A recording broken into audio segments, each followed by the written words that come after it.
सबैजनालाई स्वागत छ नेपाल अनलाइन स्कुलको युट्युब च्यानलमा। कक्षा 11को सामाजिक अध्ययन तथा जीवनोपयोगी शिक्षा भन्ने विषय छ। त्यो विषयको एकाइ 10मा पर्ने अर्थतन्त्र र विकास अन्तर्गतको पाठ 2मा रहेको सार्वजनिक, निजी तथा सहकारी क्षेत्र क्षेत्रको बारेमा आज हामीले यो भिडियोमा चर्चा गर्न गइरहेको छौँ। र सार्वजनिक क्षेत्र भनेको कस्तो खालको क्षेत्र हो, त्यसै गरी निजी क्षेत्रलाई चाहिँ हामीले कसरी व्याख्या गर्न सक्छौँ र सहकारी क्षेत्र भनेको के हो र त्यसले कसरी चाहिँ हाम्रो देशको अर्थतन्त्रलाई फाइदा पुर्याइरहेको छ, कसरी टेवा पुर्याइरहेको छ भन्ने विषयमा आज हामीले यसमा विस्तृत रूपमा चर्चा गर्दैछौँ। र यो भिडियोलाई तपाईँहरूले अन्तिमसम्म हेर्नुहोला। र विशेष गरेर मैले चाहिँ यो पाठ 2मा रहेको सार्वजनिक, निजी तथा सहकारी क्षेत्रको चाहिँ सार कुराहरू यो भिडियोमा लिएर आएको छु। सारांशको रूपमा चाहिँ यो भिडियो लिएर आएको छु। र विशेष गरेर चाहिँ हामीले के कुराहरू बुझ्नुपर्छ भन्दाखेरि नेपालको जुन अर्थतन्त्र छ त्यो चाहिँ केमा निर्भर रहेको छ भन्दाखेरि नेपालको अर्थतन्त्र विशेष गरेर सार्वजनिक क्षेत्र, त्यसै गरी सहकारी क्षेत्र र निजी क्षेत्र, यो 3वटा चिजसँग चाहिँ सम्बन्धित छ। सार्वजनिक क्षेत्र, त्यसै गरी निजी क्षेत्र र अर्को सहकारी क्षेत्र। नेपालको अर्थतन्त्र यसमा चाहिँ भर परेको छ भनेर हामीले सर्वप्रथम बुझ्नुपर्ने हुन्छ। अब यो सार्वजनिक क्षेत्र, निजी क्षेत्र र सहकारी क्षेत्रको बारेमा अब हामी थप बुझौँ है त। र सार्वजनिक क्षेत्र भनेको कस्तो खालको क्षेत्र हो भन्दाखेरि अब सार्वजनिक क्षेत्रको सुरुमा हामी चर्चा गरौँ। सार्वजनिक क्षेत्र भनेको त्यस्तो खालको क्षेत्र जसलाई चाहिँ हामी सरकारी क्षेत्र पनि भनेर भन्छौँ है त। सार्वजनिक क्षेत्रलाई हामी सरकारी क्षेत्र पनि भन्छौँ।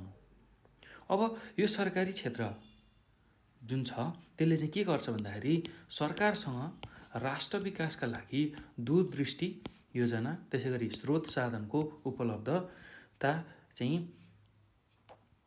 राख्छ। त्योसँग सरकार राख्छ भनेर हामीले बुझ्नु पर्यो। सरकारसँग राष्ट्र विकासका लागि दूरदृष्टि योजना, स्रोत र साधनहरू चाहिँ उपलब्ध हुन्छन् भनेर हामीले बुझ्नुपर्छ। सरकारी क्षेत्र अथवा सार्वजनिक क्षेत्र भन्ने बित्तिकै सरकारी क्षेत्र हामीले बुझ्नु पर्यो हो। अब सरकारी क्षेत्र अन्तर्गत नै अब यो पर्ने भएको हुनाले सरकारसँग यसको सम्बन्ध रहेको हुन्छ। र सरकारसँग चाहिँ के हुन्छ भन्दाखेरि देश विकासको लागि दूरदृष्टि योजना, त्यस्तै गरी स्रोत साधनको उपलब्धता हुन्छ है त। र अब यो स्रोत र साधनको परिचालन गर्न चाहिँ हामीलाई के कुराहरू आवश्यक पर्छ भन्दाखेरि यो स्रोत र साधनको परिचालन गर्नको लागि हामीलाई के आवश्यक पर्छ भन्दाखेरि त्यही अनुसारको हामीलाई जनशक्ति चाहिन्छ, मानव संसाधन चाहिन्छ। र त्यसलाई कार्यान्वयन गर्न कानुन, संविधान लगायत जनताको शक्ति, त्यस्तै गरी राजस्वको बजेट, नीति, योजना, रणनीति हो, यस्ता खालका कुराहरू चाहिँ आवश्यक पर्छ। स्रोत र साधनको राम्रो सदुपयोग गर्नको लागि, राम्रो परिचालन गर्नको लागि यी कुराहरू आवश्यक पर्छ र जसले चाहिँ आर्थिक स्थिति अथवा देशको आर्थिक उन्नति गर्न सहयोग पुर्याउँछ भनेर हामीले बुझ्नुपर्ने हुन्छ। अब 3 तहका सरकारहरू छन्। सरकारी क्षेत्रकै कुरा गर्दाखेरि हामीसँग 3 तहको सरकार छ। त्यो कुरा नि हामीले बुझ्नुपर्छ। 3 तहको सरकार रहेको छ। एउटा छ सङ्घ, अर्को प्रदेश र अर्को स्थानीय तह। ल यति कुरा पनि हामीले बुझ्नुपर्छ। 3 तहका सरकार अन्तर्गत नै चाहिँ देशको चाहिँ प्रशासन, त्यसै गरी अर्थव्यवस्था लगायत अन्य कुराहरू चाहिँ अगाडि बढेका छन्। त्यो कुरा हामीले बुझ्नुपर्छ है त। अब सङ्घको कुरा गरौँ। यसमा हामीले के कुरा गर्नुपर्छ भन्दाखेरि सङ्घ भन्ने बित्तिकै केन्द्रीय सरकारलाई सङ्घीय सरकार पनि हामी भन्न सक्छौँ। केन्द्रको जुन सरकार छ त्यसलाई हामी सङ्घको सरकार भनेर भन्न सक्छौँ है त। सङ्घलाई बुझ्दाखेरि केन्द्रीय सरकार चाहिँ हो भनेर हामीले बुझ्नुपर्ने हुन्छ। त्यस्तै राष्ट्रिय सोच, उद्देश्य, लक्ष्य तथा प्राथमिकता पुरा गर्नका लागि प्रदेश र स्थानीय तहसँग सहकारी, समन्वय र साझेदारी गर्नुपर्ने व्यवस्था चाहिँ सङ्घसँग रहेको छ है त। जुन राष्ट्रिय सोच छ, राष्ट्रले बनाएको सोच, लक्ष्य र त्यसलाई चाहिँ पुरा गर्नको लागि प्रदेश र स्थानीय तह, अरू 2टा चाहिँ सरकारी तहसँग चाहिँ यसले समन्वय गर्छ, सहकार्य गर्छ, साझेदारीको काम गर्छ। यस्तो खालको व्यवस्था चाहिँ सङ्घले घेर्छ र यो दुवैसँग सहकार्य गरेर चाहिँ ऊ अगाडि बढ्छ भनेर हामीले बुझ्नुपर्छ। सङ्घ भन्ने बित्तिकै केन्द्रको सरकार भनेर हामीले बुझ्नुपर्छ र यसले चाहिँ राष्ट्रिय सोच, उद्देश्य, लक्ष्य, प्राथमिकता पुरा गर्नको लागि प्रदेश र स्थानीय तहसँग चाहिँ सहकार्य, समन्वय, साझेदारी गर्नुपर्ने व्यवस्था चाहिँ संविधानमा गरिएको छ। यो कुरा चाहिँ संविधानको कुरा हो है त। ल अब सङ्घले चाहिँ के काम गर्छ त, के कार्य गर्छ, सङ्घले गर्ने कार्य के हो भन्दाखेरि यसले चाहिँ विशेष गरेर केन्द्रीय योजना, नीति निर्माण, नियमन, समन्वय, मापदण्ड निर्माण तथा ठुला र बृहत प्रभाव पार्ने योजना एवं कार्यान्वयन गर्दछ भनेर हामीले बुझ्नु पर्यो। केन्द्रीय योजना, नीति निर्माण, नियमन, समन्वय, मापदण्ड निर्माण गर्ने, ठुला र बृहत चाहिँ प्रभाव पार्ने योजना एवं कार्यान्वयन गर्नलाई सहयोग गर्छ। कुनै पनि ठाउँको अथवा केन्द्रको योजना कस्तो खालको योजना बनाउने, त्यहाँ कस्तो खालको नीति नियमहरू बनाउने, त्यसै गरी चाहिँ त्यहाँ त्यही अनुसारको चाहिँ योजनाहरू कार्यान्वयन गर्नको लागि के गर्न सकिन्छ हो, त्यो सबै कुराहरू चाहिँ सङ्घले हेर्छ है त, अर्थात् केन्द्रीय सरकारले हेर्छ। त्यस्तै अर्को के गर्छ भन्दाखेरि रणनीतिक विकास, उत्पादन, सेवाको सुनिश्चितता, अनुसन्धान तथा विकासमा जोड गर्छ। रणनीतिक विकास कसरी चाहिँ कुन रणनीति लगाउँदाखेरि चाहिँ त्यो ठाउँको विकास हुन्छ त्यसलाई हेर्छ। त्यस्तै अर्को भनेको उत्पादनलाई चाहिँ सेवामुखी बनाउँछ र सुनिश्चितता गराउँछ। त्यस्तै अनुसन्धान तथा विकासमा यसले जोड दिन्छ। र अर्को केन्द्रीय सरकारले के गर्छ भन्दाखेरि विश्वविद्यालय, अस्पताल, लोकमार्ग, विद्युत आयोजना, हवाई मैदान आदिमा चाहिँ लगानी गर्छ। यो कुरा पनि हामीले बुझ्नुपर्छ। अब यो सँगसँगै प्रदेशको कुरा गरौँ। हामीले 3वटा तहको स्थानीय सरकार हुन्छ भनेको थियौँ, 3वटा सरकारहरू हुन्छ भनेको थियौँ। एउटा स्थानीय तह, अर्को प्रदेश र सङ्घ। सङ्घको हामीले चर्चा गरिसक्यौँ, जसलाई हामी केन्द्रीय सरकार पनि भनेर बुझ्ने रहेछौँ भने। अब प्रदेशको कुरा गरौँ। प्रदेशको कुरा गर्दाखेरि प्रदेश हाम्रो देशमा अहिले 7वटा प्रदेशहरू रहेका छन्। नेपालमा 7वटा प्रदेशहरू रहेका छन् है त। र अब प्रदेशले के गर्छ, प्रदेशको काम विशेषता भनेको प्रदेश सरकारहरूले चाहिँ राष्ट्रिय सोच, लक्ष्य, उद्देश्य र रणनीति अनुरूप सङ्घसँग समन्वय गरेर कार्यक्रमहरू सञ्चालन गर्छ। प्रदेश सरकारले चाहिँ के गर्छ भन्दाखेरि राष्ट्रिय सोच, लक्ष्य, उद्देश्य, रणनीति अनुसार चाहिँ सङ्घसँग समन्वय गरेर कार्यक्रमहरू सञ्चालन गर्छ। त्यस्तै अर्को के गर्छ भन्दाखेरि प्रदेश तहको जुन योजना छ, नीति र कार्यक्रमहरू तर्जुमा गरी कार्यान्वयन, अनुगमन र मूल्याङ्कन गर्ने काम गर्छ। प्रदेश तहको योजना, नीति र कार्यक्रम तर्जुमा गरी कार्यान्वयन, अनुगमन र मूल्याङ्कन गर्छ भनेर हामीले बुझ्नुपर्ने हुन्छ। त्यस्तै अर्को भनेको प्रदेशले के गर्छ भन्दा प्रदेश स्तरीय आर्थिक सामाजिक विकासका लागि निजी, गैर सरकारी, सहकारी र सामुदायिक क्षेत्रसँग सहकार्य, समन्वय र साझेदारी गर्ने काम गर्छ। सबैसँग चाहिँ साझेदारी गरेर मिलेर अगाडि काम गर्छ भनेर हामीले बुझ्नु पर्यो। मिलेर कामहरू गर्छ भनेर बुझ्नु पर्यो है त। कोसँग प्रदेश स्तरीय जुन आर्थिक सामाजिक विकास जुन गर्नुपर्ने छ हो, त्यसको लागि निजी क्षेत्रसँग, त्यसै गरी गैर सरकारी संस्थासँग, एनजिओ, आइएनजिओसँग, त्यसै गरी सहकारीसँग, सामुदायिक क्षेत्रसँग सहकार्य गरेर अगाडि बढ्छ भनेर बुझ्नु पर्यो। त्यस्तै अर्को के गर्छ भन्दाखेरि सडक आयोजना, खानेपानी, सिँचाइ, उच्च शिक्षा लगायतका मध्य स्तरका जुन विकास आयोजनाहरू छ त्यसको लागि लगानी गर्छ। सडक आयोजना, खानेपानी, सिँचाइ, उच्च शिक्षा हो, यस्तो खालको जुन मध्यम स्तरको विकास आयोजना छ त्यो चाहिँ त्यसको लागि लगानी गर्छ। र ठुला विकास आयोजनाको चाहिँ केन्द्रीय सरकारबाट चाहिँ लगानी हुन्छ भने मध्यम स्तरको जुन विकास छ, विकासका आयोजनाहरू छ त्यसमा चाहिँ विशेष गरेर प्रदेशको लगानी हुन्छ भनेर हामीले बुझ्नु पर्यो। अब यो पछि हामीले सरकारको कुरा गर्दै थियौँ। 3वटा सरकार हुन्छ। एउटा केन्द्रीय सरकार जसलाई हामी सङ्घ भनेर भन्छौँ, दोस्रो भनेको प्रदेश हुन्छ, प्रदेश सरकार, र तेस्रो भनेको स्थानीय तह। स्थानीय तहको बारेमा अब हामी बुझौँ है त। र स्थानीय तहको कुरा गर्दाखेरि नेपालमा अहिले 753वटा चाहिँ स्थानीय सरकार रहेको छ भनेर हामीले बुझ्नु पर्ने हुन्छ। 753वटा स्थानीय सरकारहरू रहेका छन्। र यसले के गर्छ भन्दाखेरि यसले चाहिँ विशेष गरेर सङ्घ र प्रदेशका विकास सम्बन्धी सोच, उद्देश्य, लक्ष्य, नीति तथा कार्यक्रम कार्यान्वयनका लागि समन्वय, सहयोग र सहकार्य गर्ने काम गर्छ।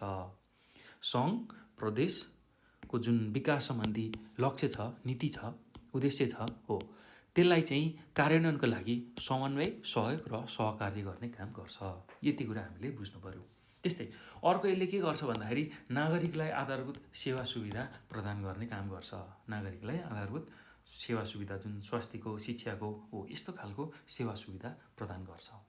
त्यसै गरी अब स्थानीय तहले अर्को के काम गर्छ भन्दाखेरि जनतालाई विकासको प्रत्यक्ष अनुभूति दिलाउन शिक्षा, स्वास्थ्य, खानेपानी, विद्युत, सरसफाइ लगायतका सेवा सुविधालाई चाहिँ प्रत्याभूति गराउँछ।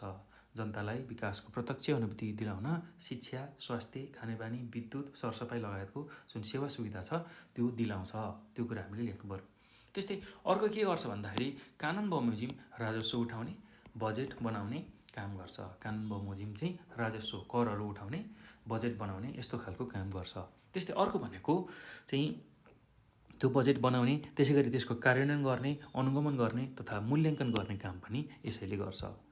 राजस्व उठाउने, कर उठाउने, बजेट बनाउने, त्यसको कार्यान्वयन गर्ने, अनुगमन गर्ने, मूल्याङ्कन गर्ने हो, यो सबै काम चाहिँ स्थानीय तहले गर्छ।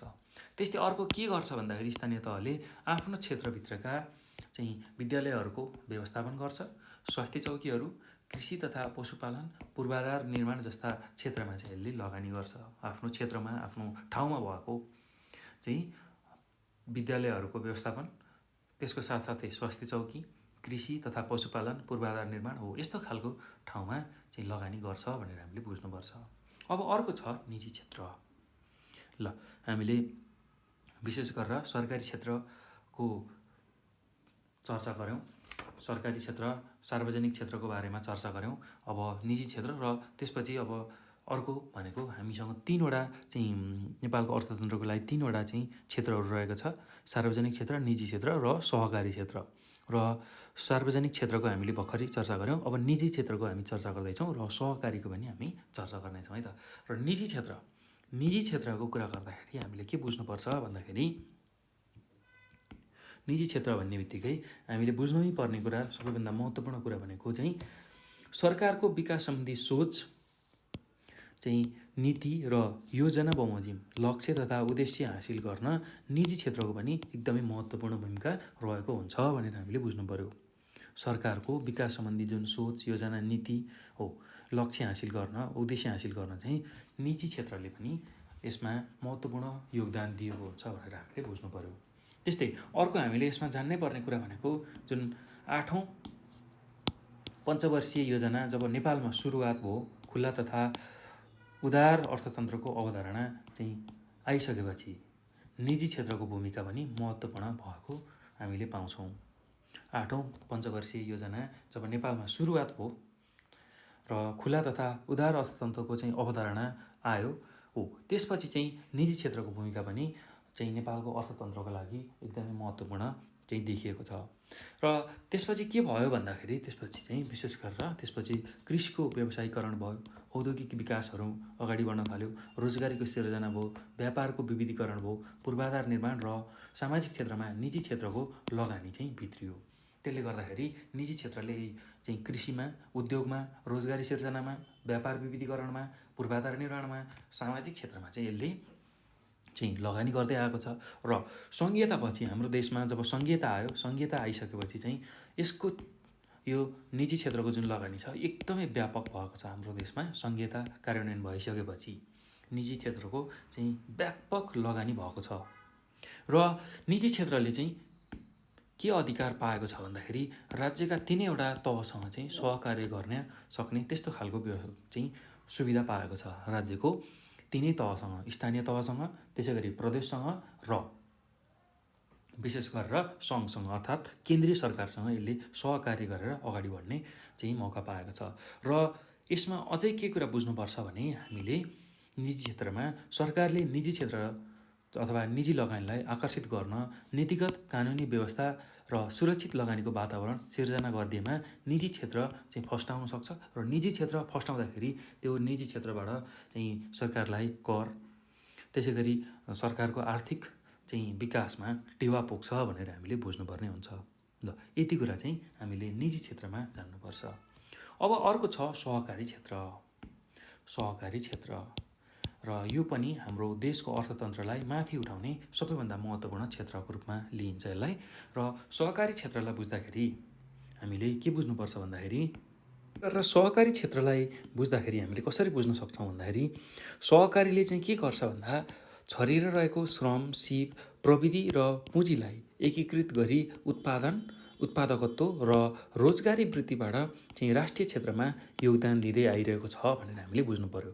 किनभने हाम्रो देशको अर्थतन्त्रलाई सहकारीले पनि चाहिँ सहयोग पुर्याइरहेको छ। कसरी भन्दाखेरि सहकारीले चाहिँ श्रम, सिप जुन चाहिँ छरिएर रहेको छ हो त्यस्तो खालको श्रम, सिप, प्रविधि र पुँजीलाई चाहिँ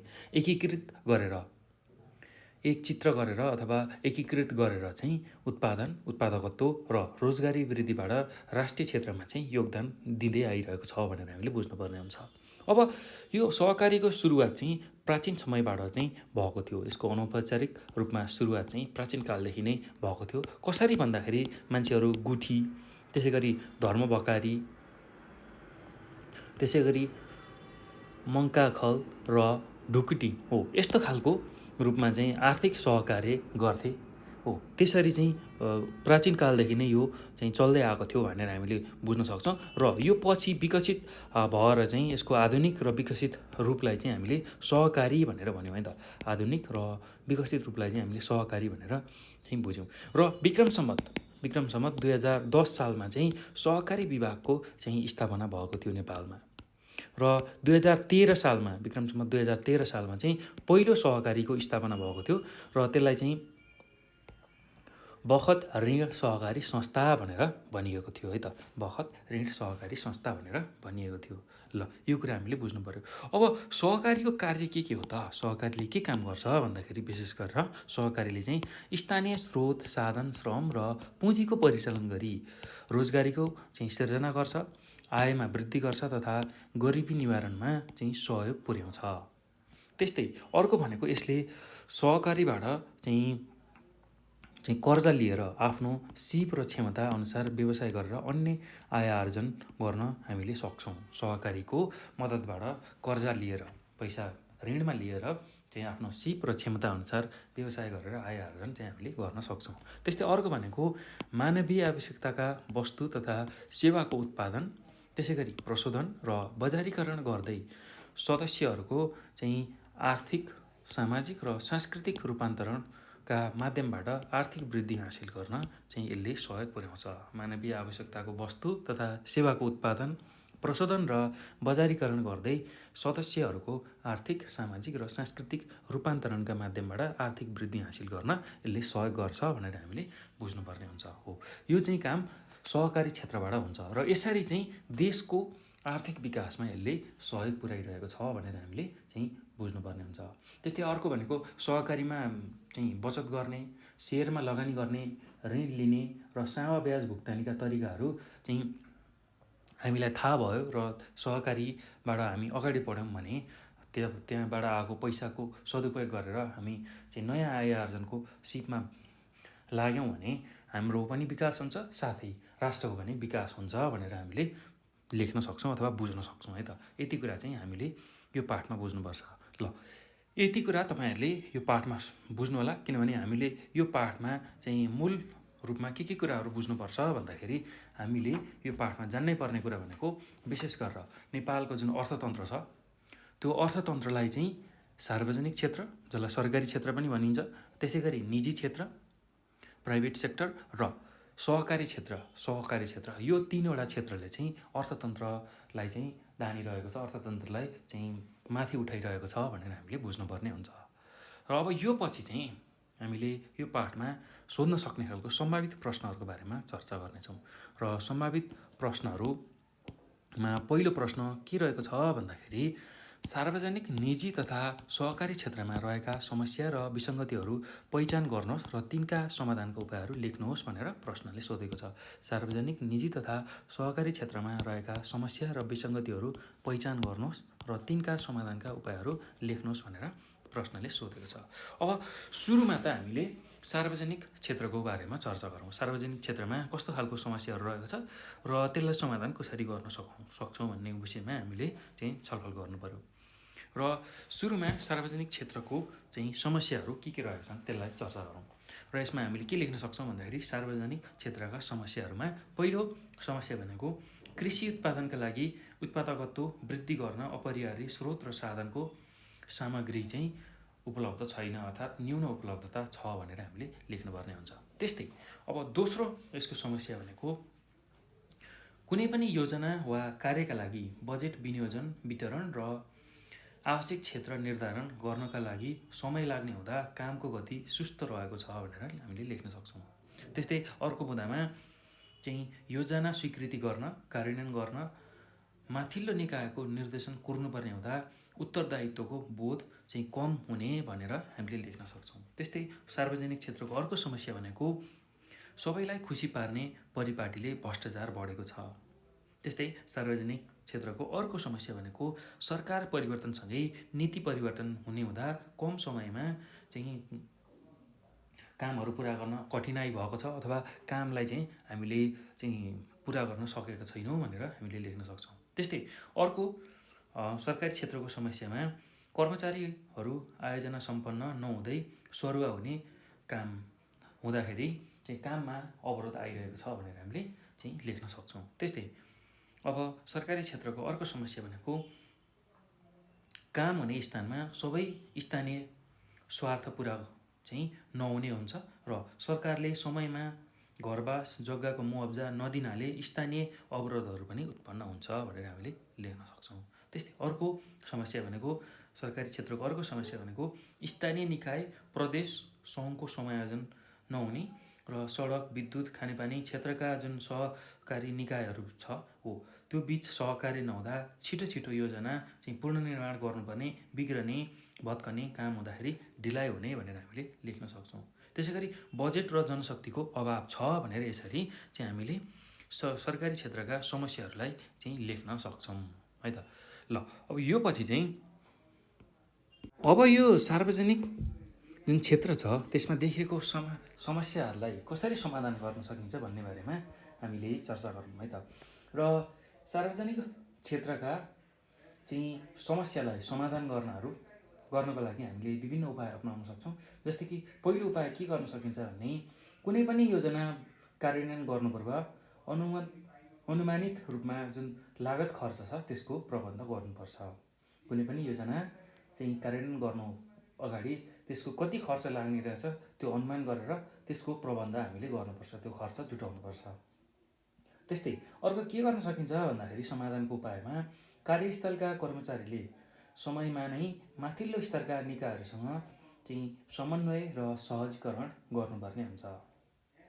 त्यस्तै अब जुन सरकारी क्षेत्र छ हो सरकारी क्षेत्रको चाहिँ समस्याको समाधान उपाय गर्न काम सुरु गर्न अगाडि स्थानीय व्यक्ति र सरकारवालाहरूसँग छलफल गरी भविष्यमा हुन सक्ने बाधा व्यवधानहरू निराकरण गर्नुपर्छ। त्यस्तै अर्को के गर्न सकिन्छ भन्दाखेरि कामको चाहिँ प्रगतिको आधारमा मूल्याङ्कन र सुपरिवेक्षणलाई चाहिँ निरन्तरता दिनुपर्छ। काम चाहिँ प्रगतिको आधारमा कति प्रगति गरियो त काममा त्यसलाई मूल्याङ्कन गर्ने, सुपरिवेक्षण गर्नुपर्छ। त्यसै गरी अर्को के गर्न सकिन्छ भने योजना थालनी भइसकेको छ भनेपछि सरकारको नीति परिवर्तन भए पनि त्यस्ता योजना कार्यान्वयन नीति परिवर्तन नहुने व्यवस्था मिलाउनुपर्छ। काम थालिसकिएको छ तर सरकार बदलियो, त्यति बेला सरकार फेरि बदलियो भने त्यहाँ योजना पनि बदलिन सक्छन्, तर त्यो योजनालाई हामीले नबदल्ने, त्यसलाई निरन्तरता दिने त्यो काम गर्नुपर्छ। त्यस्तै अर्को के गर्न सकिन्छ भन्दाखेरि सरकारी क्षेत्रको समस्या समाधानको लागि भन्दा भ्रष्टाचार न्यूनीकरणको लागि माथिल्लो तहबाट नै अवलोकन गर्ने, भविष्यमा हुनसक्ने जुन जीवधनको क्षति छ हो त्यसको लागि बिमा र क्षतिपूर्तिको व्यवस्था गर्नुपर्छ है त। त्यस्तै अर्को के गर्न सकिन्छ भन्दाखेरि अब भ्रष्टाचारलाई शून्य सहनशीलताको नीतिमा चाहिँ अवलम्बन गर्ने, भ्रष्टाचारको चाहिँ शून्य सहनशीलताको नीति अवलम्बन गर्ने भनेर हामीले चाहिँ लेख्न सक्नुपर्छ हो। यति कुरा तपाईँहरूले चाहिँ सरकारी क्षेत्रमा देखिएको समस्या समाधान गर्नुको लागि चाहिँ लेख्नुपर्छ है त। अब निजी क्षेत्रको कुरा गरौँ। हामीले भर्खरै सरकारी क्षेत्रमा कस्ता खालका समस्याहरू छन् र त्यसको समाधानको उपायहरूको बारेमा चर्चा गऱ्यौँ। अब निजी क्षेत्रको समस्याको बारेमा चर्चा गरौँ है त। र निजी क्षेत्रको समस्याहरू के छन् भन्दाखेरि पहिलो समस्या भनेको नाफा कम हुने क्षेत्रमा चाहिँ निजी लगानी नहुने। नाफा कम हुने जुन क्षेत्र छ हो त्यसमा चाहिँ निजी लगानी गर्दैनन्। मान्छेले चाहिँ निजी क्षेत्र भन्ने बित्तिकै धेरै नाफा कमाउने हिसाबले लगानी गर्छन् है। त्यस्तै अर्को यसको समस्या भनेको निजी लगानीको लागि सुरक्षित लगानीको वातावरण नमिलेको, त्यस्तै स्थानीयको सहयोग र सहकार्यको अभाव हुन्छ।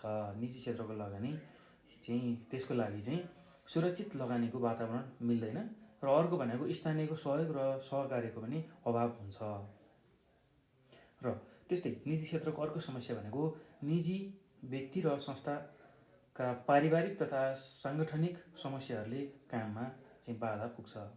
व्यक्तिको निजी परिवार हुन्छ, सङ्गठन हुन्छ हो, संस्थाको सङ्गठन हुन्छ हो, त्यसले चाहिँ काममा बाधा पुर्याउँछ भनेर हामीले बुझ्नुपर्छ।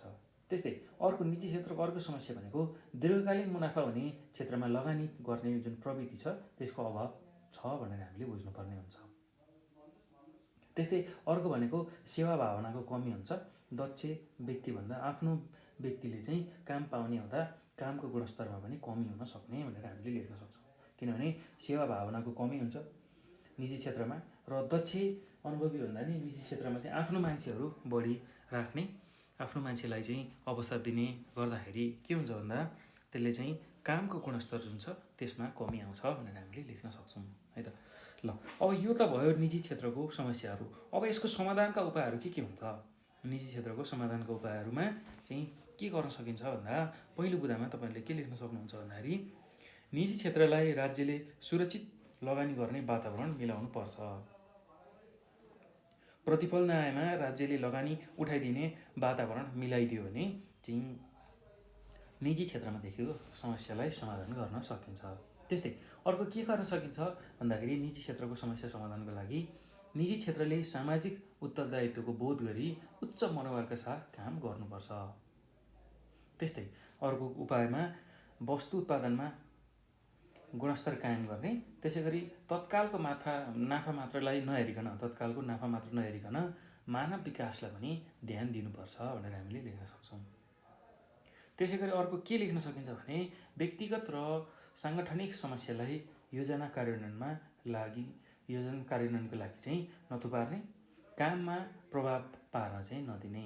जुन व्यक्तिगत र सङ्गठनको समस्या छ त्यसले चाहिँ कामलाई डिस्टर्ब गर्नु भएन र काम चाहिँ नरोकिनु पर्यो अथवा रोकिनु भएन हो, त्यो कुरा हामीले चाहिँ गर्नुपर्ने हुन्छ है त। र अर्को भनेको अब निजी क्षेत्रको समस्याको समाधान गर्न अर्को के गर्न सकिन्छ भन्दाखेरि आधुनिक प्रविधि अनुसार कामदारको दक्षतामा अभिवृद्धि गरी बजारमा प्रतिस्पर्धा गर्न सक्ने वस्तु वा सेवाको उत्पादन हामीले गर्नुपर्छ भनेर चाहिँ लेख्न सकिन्छ है त। र अब अर्को छ सरकारी क्षेत्रको समस्याहरू। सरकारी क्षेत्रको समस्यामा के पर्छ भन्दाखेरि पहिलो समस्या सहकारी क्षेत्रमा है त। सरकारी क्षेत्र हामीले कुरा गरिछौँ। अब सरकारी क्षेत्रको हामीले कुरा गरिछौँ जसलाई हामी सार्वजनिक क्षेत्र पनि भन्छौँ। अब चाहिँ सहकारी, विशेष गरेर सहकारी क्षेत्रको समस्याहरू। र सहकारी क्षेत्रको समस्या भनेको के छ भन्दाखेरि पहिलो समस्या भनेको धेरै व्यक्तिहरूलाई योजना निर्माण समितिमा राख्नुपर्ने हुँदा विचारमा भिन्नता आई काममा बाधा पुग्न सक्छ। किनभने सहकारीमा धेरै सदस्यहरू जोडिएका हुन्छन् हो, अब उनीहरू सबैलाई चाहिँ निर्माण समितिमा राख्दाखेरि त्यहाँ जुन विचारको आदान प्रदान हुन्छ त्यसमा भिन्नता हुनसक्छ, जसले गर्दा काममा बाधा पुग्छ। त्यस्तै अर्को भनेको योजना प्रमुख कार्यकारी निर्देशकको व्यक्तिगत स्वार्थले आफन्तहरूलाई चाहिँ रोजगार दिने हुँदा अन्य व्यक्ति वा दक्षता भएको जुन व्यक्ति छ तिनीहरूको काममा चाहिँ सहयोग पुग्दैन, अर्थात् उनीहरूलाई लाभ हुँदैन। त्यो कुरा हामीले बुझ्नुपर्छ। त्यस्तै सहकारी क्षेत्रको अर्को समस्या भनेको निजी स्वार्थका कारण उठ्न नसक्ने ऋण प्रवाह गर्ने, त्यसै गरी योजनामा बढी लागत देखाउने हो। यस्तो खालको समस्या पनि सहकारीहरूमा देखिन्छ, सहकारीको क्षेत्रमा देखिन्छ। त्यस्तै अर्को समस्या के देखिन्छ भने सहकारी क्षेत्रमा भविष्यको नाफाका लागि अचल सम्पत्तिको लगानी गर्ने भनेर त्यस्तो पनि चाहिँ समस्याहरू देखा पर्छ। त्यस्तै अर्को सहकारी क्षेत्रको समस्या भनेको आन्तरिक खर्चमा पारदर्शिता नदेखाउने। जुन भित्री खर्च हुन्छ त्यसमा चाहिँ पारदर्शिता नदेखाउने, त्यहाँ चाहिँ कमिसनको खेल गर्ने थोरै सामानको बिल आएको छ भने त्यसलाई बढाइचढाइ गरेर धेरै बनाउने हो, यस्तो खालको चाहिँ कुरा हुन्छ। त्यसै गरी अब अर्को के समस्या देखा पर्न सक्छ सहकारी क्षेत्रमा भन्दाखेरि चाहिँ समयमा कार्य गुणस्तर मूल्याङ्कन नगर्ने, त्यसै गरी सुपरिवेक्षण र अनुगमनको मात्रा चाहिँ कम भएको हुँदाखेरि लेखा परीक्षण, त्यसै गरी समयमा नहुँदाखेरि आफन्तबाट चाहिँ गरेको जुन गल्ती छ त्यसको ढाकछोप हुने हो, यस्ता खालका समस्याहरू पनि देखिन्छ। त्यस्तै सहकारी क्षेत्रको अर्को चाहिँ समस्या भनेको सबै अभिलेख दुरुस्त र सही नराख्ने, सबै अभिलेखहरूलाई दुरुस्त र सही नराख्ने भनेर हामीले भन्नुपर्ने हुन्छ है त। त्यसै गरी अर्को भनेको सहकारी क्षेत्रको समस्या भनेको काममा ढिलासुस्ती हुने, समय सीमा पार गरी लागत बढाउने, यस्तो खालको प्रवृत्तिहरू देखिन्छ। अब यो देखिएको समस्यालाई कसरी समाधान गर्ने त? यो सहकारी क्षेत्रमा देखिएको समस्यालाई कसरी चाहिँ हामीले समाधान गर्ने त भन्दाखेरि सहकारी क्षेत्रमा चाहिँ यस्तो खालको समस्यालाई समाधान गर्न हामीले के गर्न सक्छौँ भन्दा पहिलो बुँदामा तपाईँहरूले के लेख्न सक्नुहुन्छ भने सहकारी प्रमुख वा निर्देशकका काम त्रुटिपूर्ण देखियो भने सबै सहकारीका सदस्यहरूले साधारण सभा बोलाई निजको काम स्पष्ट गरी नयाँ निर्देशक वा नयाँ प्रमुखलाई चयन गर्नुपर्छ। किनभने अब जुन प्रमुखले राम्रो काम गरेको छैन उसलाई निकालेर अर्को खालको राम्रो काम गर्न सक्ने मान्छेलाई चाहिँ चयन गर्नुपर्छ। त्यस्तै सहकारी क्षेत्रको अर्को समस्यालाई समाधान गर्न हामीले आन्तरिक चाहिँ लेखा परीक्षणको व्यवस्था गर्नुपर्छ।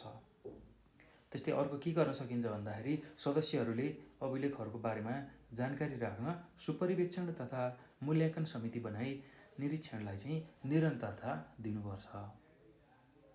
त्यसै गरी सहकारी क्षेत्रको अर्को समस्या समाधान गर्नको लागि असल काम गर्ने निर्देशक, सदस्य र कर्जा सदुपयोग गर्ने व्यक्तिलाई पुरस्कारको व्यवस्था गर्नुपर्छ।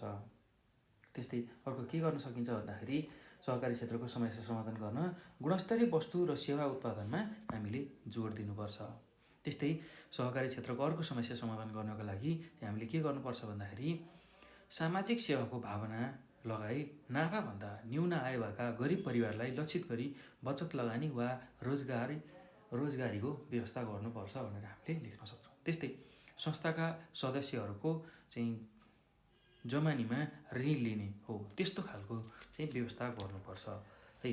र अर्को के गर्न सकिन्छ भन्दाखेरि लगानी अनुसारको कार्य सम्पादन भए नभएको अनुगमन गर्ने, बेला बेलामा सहयोग र सुझाव दिने, कार्यका लागि हौसला प्रदान गर्ने र थोरै बचत भए पनि सामा ब्याज कट्टा गर्ने परिपाटी मिलाउने हो। यो गरियो भने सहकारी क्षेत्रमा देखिएका समस्याहरूलाई हामीले समाधान गर्न सक्छौँ। ल यति कुरा तपाईँहरूले यसको उत्तरमा लेख्न सक्नुहुन्छ है त। र अब अर्को प्रश्नमा जाउँ। अर्को प्रश्न तपाईँहरूलाई यो पाठबाट के सोध्न सक्छ भन्दाखेरि सहकारीका सिद्धान्तहरू अध्ययन गरी नेपालमा सहकारीको उक्त सिद्धान्त पालना गरेका छन् कि छैनन् हो भन्ने सम्बन्धमा लेख्नुहोस् भनेर चाहिँ सोधेको छ प्रश्नले है त। यस्तो खालको प्रश्न तपाईँहरूलाई परीक्षामा आउन सक्छ। सहकारीको चाहिँ सिद्धान्तहरू के हो त्यसलाई पहिला अध्ययन गर्नु पर्यो र त्यो सिद्धान्त अनुसार नेपालमा काम भएको छ कि छैन त भनेर तपाईँहरूले चाहिँ लेख्नुपर्ने छ। अब यसको उत्तरमा तपाईँहरूले के लेख्न सक्नुहुन्छ भने विशेष गरेर सहकारीको अर्थ समान कार्य, सहअस्तित्व र सहकार्य हो। अर्थात् सहकारीको मतलब नै समान कार्य, सहअस्तित्व र सहकार्य भनेर हामीले बुझ्छौँ। सँगसँगै मिलेर काम गरी आर्थिक, सामाजिक, सांस्कृतिक, धार्मिक हैसियतमाथि उठाउन गरिने प्रयास नै सहकारिता हो। नेपालमा गरिँदै आएका चाहिँ अर्मपर्म, चाहिँ पैँचो ऐँचो, धर्म भकारी, मर्दा मलामी जाने, बिहेमा जन्ती जाने, गुठी, यस्ता खालका प्रचलनहरू चाहिँ सहकारिताका उदाहरण हुन्। सहकारिताका भन्नाले समान आर्थिक हैसियत भएका एउटै भौगोलिक क्षेत्रमा बसोबास गर्ने मानिसले आफ्नो आर्थिक स्थिति चाहिँ सुधार गर्न गरिने जुन वित्तीय कारोबार छ वा बचत सङ्कलन छ त्यसलाई बुझिन्छ। सहकारिता भनेको समान हैसियत भएका, आर्थिक हैसियत भएका एउटै भूभागमा बसोबास गर्ने मानिसहरूले आफ्नो आर्थिक स्थितिलाई चाहिँ सुधार गर्नको लागि गरिने वित्तीय कारोबार र बचत सङ्कलन चाहिँ के हो भन्दाखेरि सहकारिता हो। र यस्तो कारोबारमा पुँजी र श्रम अनुसार मुनाफा बाँड्ने गरिन्छ भनेर हामीले चाहिँ लेख्न सक्छौँ। त्यस्तै अब यसमा अझै के कुरा लेख्न सकिन्छ भने हाल नेपालमा 34,512 सहकारी संस्थाले चाहिँ करिब रु 73 अर्ब कुल सेयरको पुँजी परिचालन गरेका छन्। यिनीहरूको परिचालित बचत रु 3 खर्ब 2 अर्ब छ। ऋण परिचालनमा चाहिँ 273 अर्ब छ। त्यसै गरी प्रारम्भिक सहकारी सदस्य चाहिँ 63 लाख र महिला सहभागिता यसमा 40% रहेको छ। यस्ता सहकारीले चाहिँ 61,000लाई प्रत्यक्ष रोजगारीमा लगाएका छन् अथवा रोजगारी दिएका छन् भनेर हामीले बुझ्न सक्छौँ। त्यस्तै अर्को भनेको अब नेपालमा प्रारम्भिक सहकारी संस्था चाहिँ 77 जिल्लामा सहकारी सङ्घ, त्यसै गरी 328 विषयगत चाहिँ जिल्ला सहकारी सङ्घ, 20 विषयगत केन्द्रीय सहकारी सङ्घ रहेका छन्। त्यस्तै नेपालको कुल गृहस्थ उत्पादनमा सहकारीले 4% चाहिँ अनुदान अथवा योगदान गरेको छ। 4%को चाहिँ योगदान रहेको छ जिडिपीमा। 15 योजनाको अन्तसम्म सहकारीको आर्थिक विकासमा 5.4% चाहिँ पुर्याउने प्रक्षेपण गरिएको छ। त्यसै गरी 15 योजना अवधिमा नेपालको आर्थिक वृद्धि दर 9.6% पुर्याउने लक्ष्य लिएको छ र यसमा सहकारीको महत्त्वपूर्ण भूमिका अपेक्षा गरिएको छ भनेर हामीले लेख्न सक्छौँ। त्यस्तै अब अर्को अनुच्छेदमा यसकै सन्दर्भमा के लेख्न सक्छौँ भने सहकारीका न्यायिक, आर्थिक र सामाजिक उद्देश्यहरू रहेका छन्। समाजको आर्थिक स्रोतलाई निश्चित व्यक्तिमा वा एउटै वर्गमा मात्र सीमित हुन नदिई समाजका सदस्यहरूमा बराबर मात्रामा वितरण गर्ने उद्देश्य राखेको हुन्छ। तर नियमित बचत उठाउन नसक्ने, घर खर्च धान्न नसक्ने निमुखा गरिबलाई सहकारीको सदस्य नै बनाइदिन। ऋण लगानी गर्दा पनि कुनै उपाय छैन र तिर्दैन भन्ने भावनाले चाहिँ लगानी गर्दैनन्। सरकारले दिएको सहुलियती ऋण समेत सहकारी मार्फत परिचालन हुँदै हुँदा गरिब जनताको जीवनस्तर उकासिन सकेको छैन। सामाजिक न्याय, समावेशीकरण सहकारिताको उद्देश्य भए पनि वर्ग विभाजन चाहिँ प्रष्टै त्यहाँ देखिन्छ। सहकारीले आफ्नो सदस्यलाई समान रूपमा विभिन्न सिपमूलक तालिम सञ्चालन गरी आर्थिक आय आर्जन गर्न सक्षम बनाउँछन्। वर्ण, धर्म, जात इत्यादिको भेदभाव नराखी समान बचतको अवधारणा अघि सारेका हुन्छन्।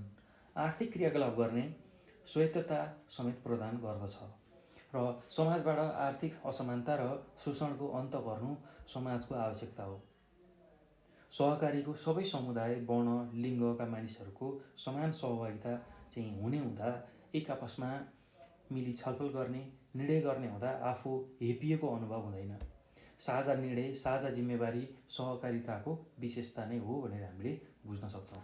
तर अब कहिलेकाहीँ सहकारी संस्थाहरू चाहिँ बचत सङ्कलन गरी भाग्ने, उठ्न नसक्ने ठाउँमा चाहिँ लगानी गर्ने, पुँजीको भन्दा पनि सदस्यहरूको बढी महत्त्व दिने हो, त्यस्तो खालको समस्या देखिन सक्छ। धनाढ्य व्यक्तिहरूले सहकारीको वर्चस्व लिने कार्यले कहिलेकाहीँ खटपट पनि भएको हामीले पाउँछौँ। त्यसै गरी अधिकांश सहकारी संस्था कानुनको अधीनमा रही वस्तु र सेवा उत्पादन गरी सेवा प्रदान गर्दै आएका छन्। सानो बचतलाई प्रोत्साहन मिलेको छ, साथै समयमा नै ऋण पाउने हुँदा स्वरोजगार र उद्यमशीलता पनि बढेको छ। न्यून आय भएकालाई यस्ता संस्थाहरूले आर्थिक प्रगति गर्न सहयोग गरेको देखिन्छ भनेर यसरी यसको उत्तरमा तपाईँहरूले लेख्न सक्नुहुन्छ है त। र अब यो पछि अर्को प्रश्न तपाईँहरूलाई के सोध्न सक्छ यो पाठबाट भन्दाखेरि आर्थिक विकासमा सार्वजनिक, निजी र सहकारी क्षेत्र एकअर्काका परिपूरक हुन्। यस भनाइलाई पुष्टि गर्नुहोस् भनेर सोधेको छ। आर्थिक विकासमा, देशको आर्थिक विकासमा सार्वजनिक, निजी र सहकारी यो तिनटै क्षेत्र चाहिँ एक आपसमा चाहिँ परिपूरक हुन्, अर्थात् एकअर्काका परिपूरक हुन्। यो भनाइलाई हामीले पुष्टि गर्नुपर्नेछ। ल अब यसको उत्तरमा हामीले चाहिँ के लेख्न सक्छौँ भन्दाखेरि विशेष गरेर जुनसुकै देशको आर्थिक विकासका लागि सार्वजनिक, निजी र सहकारी तिनै क्षेत्रको आवश्यकता पर्दछ। नेपालले पनि यही 3 खम्बे अर्थनीति अवलम्बन गरेको छ। देशका लागि चाहिने वस्तु र सेवा र व्यक्तिका लागि चाहिने वस्तु तथा सेवामा केही समानता भए पनि केहीमा असमानता हुन्छ। देशलाई प्रतिरक्षाका सामान, हात हतियार चाहिन्छ, जनताका लागि आवश्यकता पर्दैन। सीमा सुरक्षा, अन्तर्राष्ट्रिय व्यापार, सन्धि, सम्झौता, कूटनीतिक सम्बन्ध स्थापना गर्ने कार्य चाहिँ देशको रहेको हुन्छ। त्यस्तै अर्को अनुच्छेदमा के लेख्न सक्नुहुन्छ भने जुनसुकै प्रजातान्त्रिक मुलुकमा राज्यले आर्थिक विकास गरी सामाजिक, सांस्कृतिक र आर्थिक उन्नति गर्ने, सामाजिक सेवा सुविधाको समान वितरण गर्ने, जनताका आधारभूत आवश्यकता पुरा गर्ने, जनतालाई खुसी बनाउने लक्ष्य लिएको हुन्छ। तसर्थ राज्यले सकेसम्म आर्थिक विकासका लागि योजना तर्जुमा गरी कार्यान्वयन गर्नुपर्छ। यस्ता योजनामा लगानी गर्न, सामाजिक सेवा सुरक्षा प्रदान गर्न, जनतामाथि कर लगाउँछन् र राजस्व उठाउँछन्, जसबाट पुँजी सङ्कलन भई दैनिक प्रशासनिक खर्च, लागत र अन्य सामाजिक सेवामा खर्च गर्छ। सरकारले कर लगाउँदा जनताले तिर्न नसक्ने स्थिति भएमा विरोध हुन्छ, जसबाट सबै आवश्यक सेवामा लगानी गर्न नसक्दा निजी क्षेत्रलाई केही सेवा प्रदान गर्न, त्यस्तै राष्ट्रमा लगानी गर्न र पुँजीको निर्माण गर्न जिम्मा दिनुपर्छ। निजी क्षेत्रले आफ्नो लगानीको प्रतिफल आउने गरी योजना बनाई उद्योग सञ्चालन गर्छन्, प्रत्यक्ष रोजगारी दिन्छन्, उपभोग्य वस्तुको सहज आपूर्ति गर्छन्। त्यसै गरी हाल नेपालमा सरकारले दिने गरेको सेवा र सरकारको लगानी अनुसारको निजी क्षेत्रले पनि लगानी गर्दै आएका छन्। देशमा बढीजसो विद्युत, शिक्षा, स्वास्थ्य, सञ्चार, यातायात उद्योगमा सरकारको लगानी भए पनि उद्योगहरू निजीकरण हुँदै गइरहेका छन्। शिक्षा, स्वास्थ्य, यातायातमा पनि निजी क्षेत्रको निकै लगानी बढेको छ। सरकारको लगानी सडक विस्तार, शिक्षा, स्वास्थ्य, विद्युत, सञ्चारमा बढी छ। तर पनि सबै भने जति गर्न नसकी निजी क्षेत्रलाई पनि त्यसको जिम्मा दिइएको पनि छ। यस्ता क्षेत्रहरूमा निजी क्षेत्रहरूलाई लगानी गर्ने वातावरण सिर्जना भएको छ। कतिपय उद्यमीलाई आफ्नो निजी उद्योग सञ्चालन गरी नाफा पनि कमाउने, प्रतिष्ठा पनि कमाउने चाहना हुन्छ। त्यस्ता उद्यमीले जनतालाई आवश्यक वस्तु र सेवाको उत्पादनमा लगानी गर्छन्। त्यस्ता लगानीबाट युवा जनशक्तिहरूले रोजगार पाउँछन्, आयात घट्छ। त्यसै गरी देशमा बचत र राष्ट्रिय आय बढ्न जान्छ, जीवनस्तरमा सुधार आउँछ। यसले आर्थिक उन्नतिलाई सहयोग पुग्छ। त्यस्तै गरी सिमेन्ट उद्योग, कृषि उद्योग, जुट, इँटा, टायल, भाँडाकुँडा निर्माण, कपडा, पर्यटन, होटल, लजमा पनि निजी क्षेत्रले लगानी बढाएका छन्। हवाई सेवा, यातायात, खानेपानी वितरण, पशुपालन, तरकारी खेती, माछा पालन आदिमा पनि निजी क्षेत्रको प्रत्यक्ष लगानी पनि देखिन्छ, जसबाट धेरै युवा जनशक्तिले रोजगारी पाएका छन् र जीवनस्तरमा पनि सुधार आई अर्थतन्त्रमा सहयोग पुगेको छ भनेर हामीले लेख्न सक्छौँ। त्यसै गरी अर्को के लेख्न सकिन्छ भने निजी र सार्वजनिक लगानी नपुगेको ठाउँमा सहकारी क्षेत्रले कायम गरिरहेका छन्। निम्न आएका भएकालाई आर्थिक प्रगति गर्न, आर्थिक सहयोग गर्ने क्रममा बचत सङ्कलन गरी सरल कर्जा प्रवाह गर्ने कार्य पनि गरिरहेका छन्। समुदायमा मानिससँग मिली सहकारी ऐन अन्तर्गत रही, त्यसै गरी सहकारी संस्था स्थापना गरी स्थानीय महिलाहरूलाई उद्यमशील बनाउँछन्, आय आर्जनको बाटो देखाउन लागि परेका छन्। सहकारीले ग्रामीण समुदायमा कृषिलाई आवश्यक पर्ने मल, बिउ, कृषि औजार उपलब्ध गराउन सक्छन्। समुदायको मानिसहरूलाई बचत गर्ने प्रवृत्तिको प्रोत्साहन गर्न सक्छन्। समुदायका मानिसहरूलाई बचतको सँगसँगै बचत गर्ने बानीले खर्च कटौती भई मानिसहरू मितव्ययी बन्छन्। विलासिता वस्तुहरू त्यसमा खर्च घट्छ, विलासिता वस्तुहरूमा खर्च घट्छ र आर्थिक सुधार आउँछ। स्थानीय स्रोत, साधन, श्रम र पुँजीको परिचालन गरी रोजगारीको सिर्जनामा गरिबी निवारणलाई पनि सहयोग पुग्छ। त्यसै गरी सहकारिताले मिलनसारिता, सहकारी, सहयोगको संस्कार सिकाउँछ। त्यस्तै सबैले आय आर्जन गरी सबै खुसी हुन् भन्ने र सहकारीको उद्देश्य रहेकाले देशमा सहकारी संस्थालाई व्यवस्थित गरी अर्थतन्त्रलाई हामीले बलियो बनाउनु पर्छ भनेर लेख्न सकिन्छ। यसरी हेर्दा सरकारी क्षेत्र र निजी क्षेत्र र सहकारी क्षेत्र यो तिनै एक आपसमा सम्बन्धित छन् र एकअर्काका परिपूरक हुन् भनेर हामीले लेख्न सक्छौँ है त। र अर्को अब यो पाठमा सोध्न सक्ने महत्त्वपूर्ण प्रश्नमा के सहकारीहरूले सहकारीको मूल्य, मान्यता र सिद्धान्तको पूर्ण पालना गरेका छन्? विभिन्न सञ्चारका स्रोतहरूबाट सूचना सङ्कलन गरी समीक्षा गर्नुहोस् भनेर प्रश्नले सोधेको छ। ल, अहिले हाम्रो देशमा भएको जुन सहकारीहरू छ त्यसले चाहिँ सहकारीको एउटा मूल्य मान्यता र सिद्धान्त अनुसार चाहिँ काम गरेका छन् अथवा त्यसको पूर्ण रूपमा पालना गरेका छन् कि छैनन् हो त्यो कुरा चाहिँ हामीले विभिन्न ठाउँबाट चाहिँ बुझेर त्यसको उत्तर लेख्नुपर्ने छ है त। ल अब यसमा हामीले चाहिँ के लेख्न सकिन्छ भन्दाखेरि यसको उत्तरमा हाल नेपालमा 34,700को हाराहारीमा सहकारी संस्थाहरू जिल्ला स्तरमा र केन्द्रीय सङ्घहरूमा चाहिँ क्रियाशील रहेका छन्।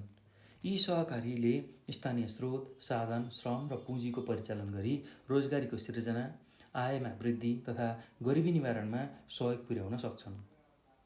नेपालमा सहकारी संस्थामा केही अपवाद बाहेक चाहिँ सहकारीको मूल्य मान्यता र सरकारको ऐन नियमअनुसार नै सञ्चालित छन्। तर कतै कतै सहकारीको मूल्य मान्यता विपरीत चाहिँ चलिएको त्यो पनि सुन्नमा आएको छ, त्यो पनि सुनिन्छ। पत्रपत्रिकामा जनताको बचत सङ्कलन गरी सहकारी सञ्चालन त्यसै गरी सञ्चालक निर्देशक भागेको समाचार पनि देख्छौँ। कतिपय पक्राउ पनि परेका त्यही पत्रपत्रिकामा आउँछ।